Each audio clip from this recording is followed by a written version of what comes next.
So, good evening mga ka-backyard. Ngayon ay magka-handling tayo ng egg ng ating native na manok kung fertile ba yung mga egg niya. So, ito yung gagamitin nating candling light. Binili ko to sa Shopee, nasa 80 plus lang siya. Ayan. So, ngayon ay pupunta tayo sa kulungan ng ating native na manok. At i-check natin yung mga fertile. Tapos tatanggalin natin pag hindi fertile. So ito yung ating mga breeder. Nangingitlog na rin yung isa. At ito yung ating i-check yung kanyang itlog.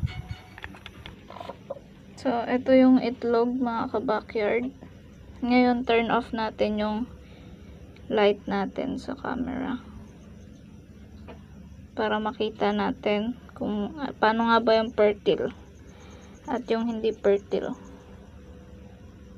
So ayan, ito yung ating candling light at ito yung itlog. Igaganyan lang natin siya mga ka-backyard.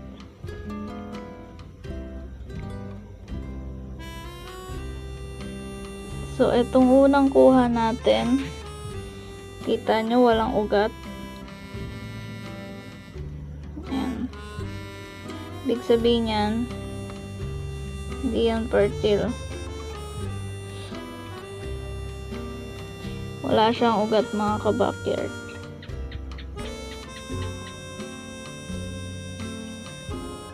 Dito fertile. Kasi 10 days na to mga ka-backyard. Itong egg na to simula nung nilimliman niya. So, hindi fertile tong nakuha natin. Iwalay na natin siya.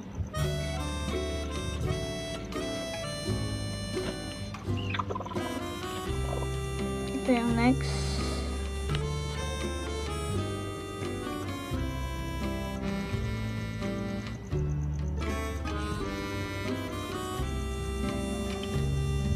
So ito ay fertile. Hindi masyadong kita yung sa camera. Wait lang. Balit tayo ng battery ng ating candling light kasi mahina na siya. Kaya hindi natin makita masyado yung ugat ng itlog. So ngayon, try ulit natin.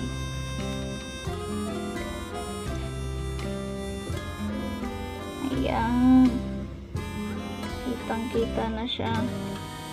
Ayan o, may sisiw na siya mga ka-backyard. Ayan yung ugat o. So ito ay fertile. Ayan o, gumagalaw. 10 days na to mga ka-backyard. Ayan, kitang-kita naman natin. Ayan, lalaki ng ugat to. Ayan, ugat yan mga ka-backyard. Ayan.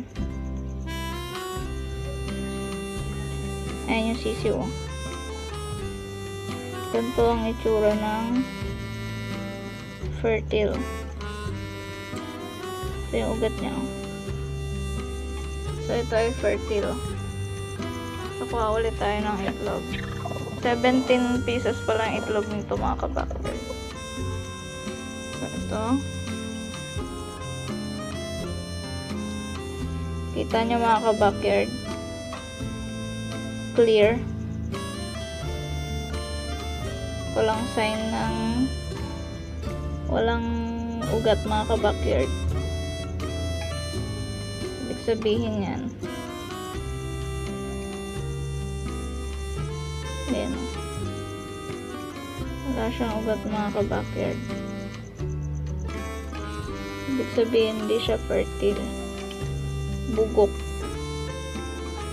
Bugok to mga ka-backyard.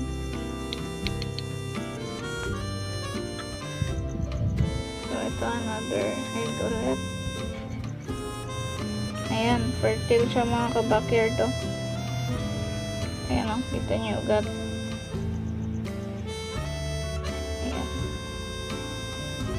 May ugat-ugat siya mga ka-backyard pag fertile. Ayan, hindi lang masyadong kita sa camera pero sa personal kitang-kita yung ugat niya.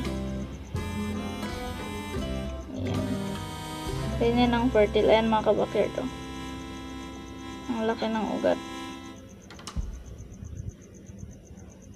Ayan, gumagalaw yung sisiw. Ganito ang itsura ng 10 days na nalimliman fertile egg. So, ayan. Dalawa na ang na-check natin na fertile. Dalawa rin ang bugok. So, ito pang 5. Oh, fertile ulit siya mga ka-backyard. Eh, no? Ang laki ng ugat, oh. Buhay na to mga ka-backyard. Kadalasan kasi mga ka-backyard, pag maaga tayo nag-candling, pag wala pang 1 week siyang nalimliman, minsan may ugat pa, pero pag lagpas ng 1 week, hindi siya nagtutuloy, namamatay din. So, ito fertile ulit. So, mas maganda talaga ka-backyard pag may gamit kang candling light. Mas accurate mo makikita mas. Pero pwede rin naman yung cellphone. Yung ilaw sa cellphone, pwede rin naman. Pero ito kasi maganda. Bilog yung niya. So, pag ginanyan mo sa itlog, kita mo agad.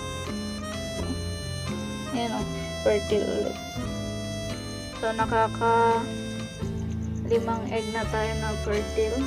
May 5 itlog na siyang fertile.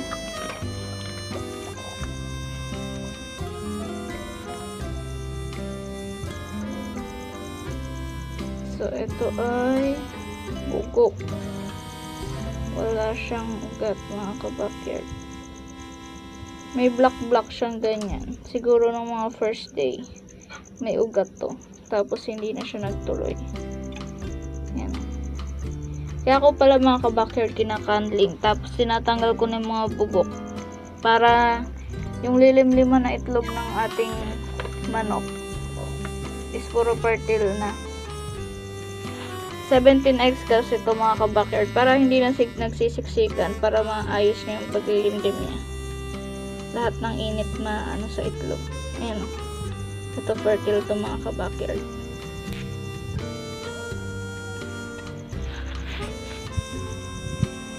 So, ibig sabihin yung ating tandang ay proven na proven. Halos marami. Ayan, puro fertile ang egg niya. Yung unang inahin ko pala mga ka-backyard na namisa. After 1 week, nag-itlog ulit siya. Nag-itlog na agad siya after 1 week lang ng pagkapisa ng itlog niya. Ang pinapakain ko kasi dun mga ka-backyard ay layer feeds. Tsaka sinampahan agad siya ng ating tandang. Hiniwalay ko lang siya dito sa breeder natin ng 1 week. Tapos nung binalik ko, sinampahan agad siya ng ating tandang. At ayun, ang itlog na agad siya. May 2 itlog na siya ngayon.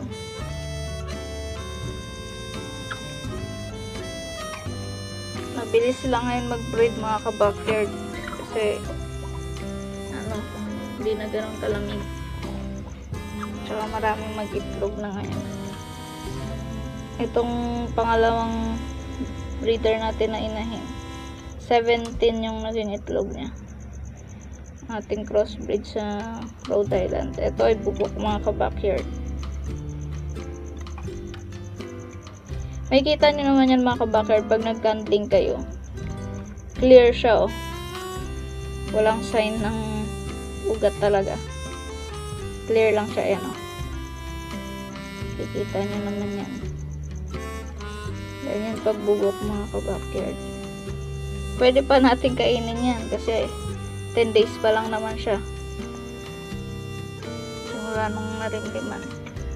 Hindi pa yan mabaho. Pag pinaabot pa natin yan ng hindi na pwede. Ito bugok din. So nakakalimang bugok na.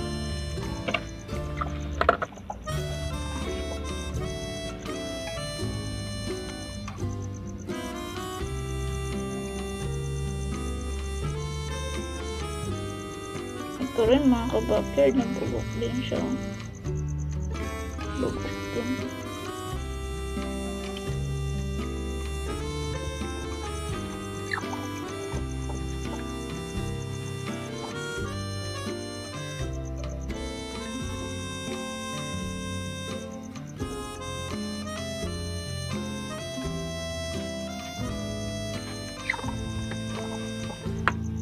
So, binibilisan ko na mga ka-backyard mag-candling.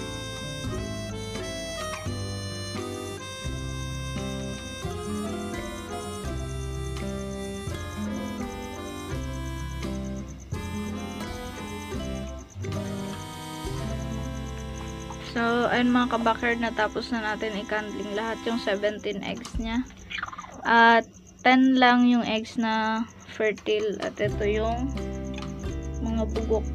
Ito pala yung itlog ng sa nating breeder. Ayun, yung kakawalay lang ng 1 week at nag-start na ulit siya mag-egg. Ayan, 10 lang ang kanyang fertile egg. So ang gamit kong itlogan dito mga ka-backyard is yung 16 liters na timba. Safe sa ulan, safe sa araw. Hindi na pag umulan man o malakas man yung ulan or umanggi dito, hindi siya maanggihan kasi nakaganyan yung kanyang itlogan. Kung open lang kasing ganito, ganyan, mauulanan sila mga ka-backyard.